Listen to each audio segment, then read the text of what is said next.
السلام علیکم ورحمۃ اللہ وبرکاتہ۔ نحمد و نصلی علی رسولہ الکریم، اما بعد فاعوذ باللہ من الشیطان الرجیم، بسم اللہ الرحمن الرحیم۔ ان اللہ ملائکتہ یصلون علی النبی یا ایھا الذین آمنوا صلوا علیہ وسلموا تسلیما۔ اللہم صلی علی سیدنا و حبیبنا شفیعنا مولانا مولانا محمد وآلہ بارک وسلم، صلی اللہ تعالی علی النبی الامی وآلہ صلی اللہ علیہ وسلم، صلاۃ و سلام علیک یا رسول اللہ صلی اللہ علیہ وسلم۔ اللہ رب العزت جل جلالہ عم نوالہ نے ارشاد فرمایا ہے، وقال طائفۃ من اہل الکتاب آمنوا بالذی انزل علی الذین آمنوا وجہ النہار وَاکْفُرُوا آخِرَهُ لَعَلَّهُمْ يَرْجِعُونَ۔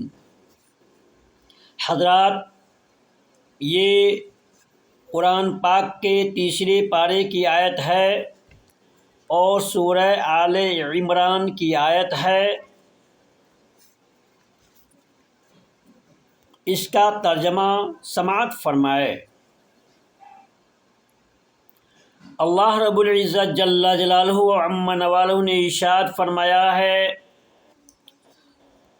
اور کتابیوں کا ایک گروہ بولا۔ یہ کنز ایمان کا ترجمہ ہے۔ اور کتابیوں کا ایک گروہ بولا، وہ جو ایمان والوں پر اترا صبح کو اس پر ایمان لاؤ اور شام کو منکر ہو جاؤ، شاید وہ بھی پھر جائیں۔ اس کا مفہوم یوں سمجھیں کہ جس طریقے سے آج کل ایمان والوں کے خلاف سازشیں رچی جا رہی ہیں کہ چند لوگوں کو پتہ نہیں کون سے انجان لوگ ہوتے ٹوپیاں پہنا کر کے یا اور کوئی کسی لباس میں ان کو سامنے پیش کر کے اور ویڈیو بنوا دیا جاتا ہے کہ دیکھو یہ پہلے کلمہ پڑھنے والے تھے لیکن اب انہوں نے کسی وجہ سے دین اسلام کو چھوڑ دیا ہے، اپنے دین سے متنفر ہو گئے ہیں، دین اسلام سے پھر گئے ہیں اور کسی اور مذہب میں چلے گئے ہیں۔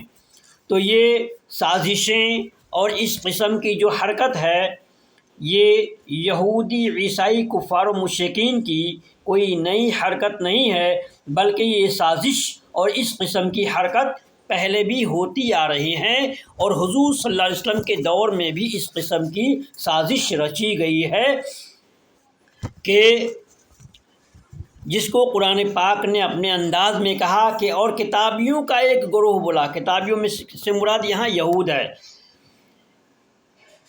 وہ جو ایمان والوں پر اترا صبح کو اس پر ایمان لاؤ اور شام کو منکر ہو جاؤ، شاید وہ پھر جائیں، یعنی جو مسلمانوں کے اوپر قرآن اترا ہے اس کے اوپر ایمان لے آؤ کہ ہم مومن ہیں، ایسے بول دو، اور جب شام ہو تو شام کو انکار کر جاؤ کہ نہیں نہیں نہیں، ہم تو نہیں مانتے دین اسلام کو، ہم نے انکار کر دیا ہے، ہم لوٹ گئے۔ تو اس طریقے سے لوگوں کے اوپر اس کا کچھ اثر پڑے، مومنوں کے اوپر، اور وہ بھی اسلام سے پھر جائیں۔ لیکن اللہ تبارک و تعالیٰ نے ان کی اس راز کو فاش کر دیا۔ ہوا یوں کہ یہودی اسلام کی مخالفت میں رات دن نئی نئی سازشیں کیا کرتے تھے۔ خیبر کے 12 یہودی علماء نے آپس میں مشورہ کیا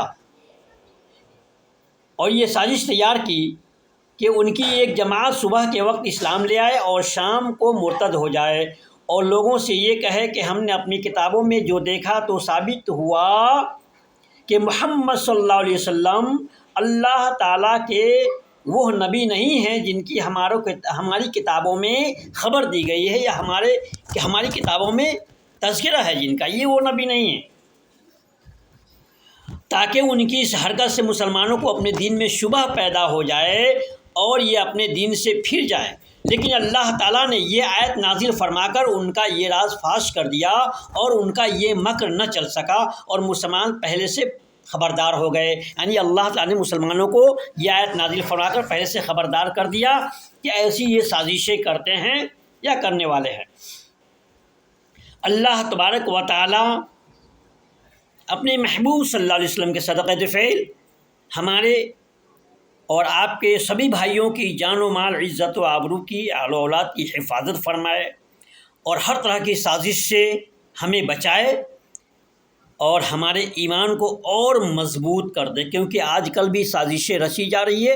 چند لوگوں کو پتہ نہیں ان کو کچھ آتا ہے کہ نہیں آتا ہے، کون ہوتے نہیں ہوتے ہیں، ان کو ٹوپیاں پہنا دیا جاتا ہے، پھر پرچار کر دیا جاتا ہے ویڈیو بنا کر کے کہ دیکھو یہ صاحب یہ اسلام سے پھر گئے ہیں۔